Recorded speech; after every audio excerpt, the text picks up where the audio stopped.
சகோதரர் பக்தசிங் அவர்களின் ஊழியத்திலிருந்து விடாய் துணிக்கேற்ற வார்த்தைகள் மே மாதம் 23ஆம் தேதி. அப்பொழுது அப்போஸ்தலர் கர்த்தரை நோக்கி எங்கள் விசுவாசத்தை வர்த்திக்க பண்ண வேண்டும் என்றார்கள். லூக்கா சுசேஷம் 17வது அதிகாரம் 5வது வசனம். இஸ்ரவேலின் முன் எரிகோவின் வீழ்ச்சியின் வரலாற்றை நாம் பார்க்கின்றோம். தேவன் மற்றும் அவருடைய வார்த்தையின் மீதான விசுவாசத்தின் வெற்றியின் பாடத்தை நமக்கு இது எடுத்து காட்டுகிறது. இஸ்ரவேல் புத்திரர் கானான் தேசத்திற்குள் நுழைவதற்கு முன்பு அவர்கள் கைப்பற்றிய முதல் நகரம் எரிகோ ஆகும். அந்த நேரத்தில் நகரம் மிகவும் பலமான மதில்களை கொண்டிருந்தது. 6 நாட்களுக்கு ஒரு நாளைக்கு ஒரு முறையும் 7வது நாளில் 7 முறையும் நகரத்தை சுற்றி வருமாறு தேவன் தம் ஜனங்களுக்கு கட்டளையிட்டார். எரிகோவின் மனிதர்கள் தங்கள் நகர வாயில்களை அடைத்தனர். அவர்கள் சுற்றி அணிவகுத்து செல்லும் ஜனங்களை பார்த்து கேலி செய்திருக்கலாம். மேலும் தங்கள் நகரத்தின் மிகவும் அடர்த்தியான மதில்களை எப்படி உடைக்க முடியும் என்று யோசித்திருக்கலாம். ஆனால் ஆசாரியர்கள் எக்காலங்களை ஊதும்போது எல்லா ஜனங்களின் ஆர்ப்பரிப்பை தொடர்ந்து மதில்கள் இடிந்து விழும் என்றும் அவர்கள் நேராக உள்ளே சென்று நகரத்தை கைப்பற்றலாம் என்றும் தேவன் வாக்குத்தத்தம் செய்திருந்தார். சாதாரணமாக நிலநடுக்கத்தின் போது இடிந்த நகர மதில்களை நான் பார்த்திருக்கிறேன். அவை குவியல்களாக வீழ்ந்து கிடக்கும், தட்டையாக அல்ல. ஆனால் கர்த்தர் சொன்னபடியே எரிகோவின் மதில்கள் தட்டையாக வீழ்ந்திருந்தது. இது 3400 ஆண்டுகளுக்கு பிறகு எரிகோவின் மதில்களில் அகழ்வாராய்ச்சியின் மூலம் நிரூபிக்கப்பட்டிருக்கிறது. இது விசுவாசத்தினால் உண்டாகும் வெற்றியாகும். தேவன் முதல் நாளில் மதில்கள் இடிந்து விழும்படி செய்திருக்க முடியும். ஆனால் அவர் தனது அசாதாரண கட்டளைகளுக்கு கீழ்ப்படிவதன் மூலம் தம் ஜனங்களின் விசுவாசத்தை அதிகரிக்க விரும்பினார். வலிமையான ஊழியத்திற்கு தேவன் அல்லது அவருடைய வார்த்தையை பற்றி எந்த சந்தேகமும் இல்லாமல் நாம் செயல்பட உறுதியான விசுவாசம் நமக்கு தேவையாகும்.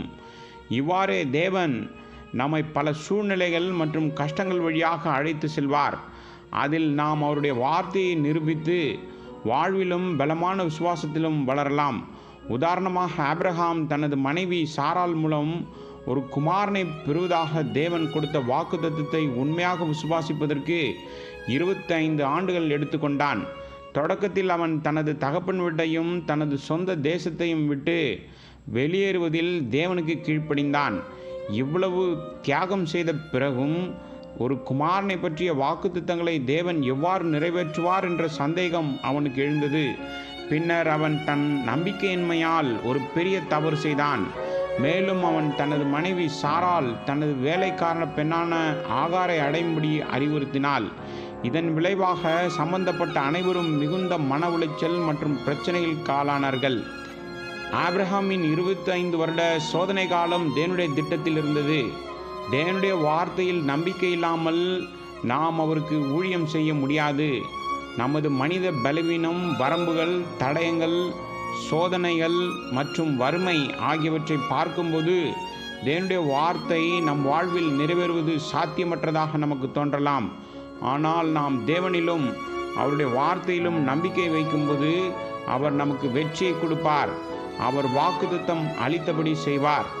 என் விசுவாசத்தை பலப்படுத்த 5 வருடங்கள் அவர் எடுத்துக்கொண்ட பல சாத்தியமற்ற சூழ்நிலைகளுக்காக நான் தேவனுக்கு நன்றி கூறுகிறேன். இப்போது நான் எல்லாவற்றுக்கும் அவரை ஸ்தோத்திரிக்கிறேன்.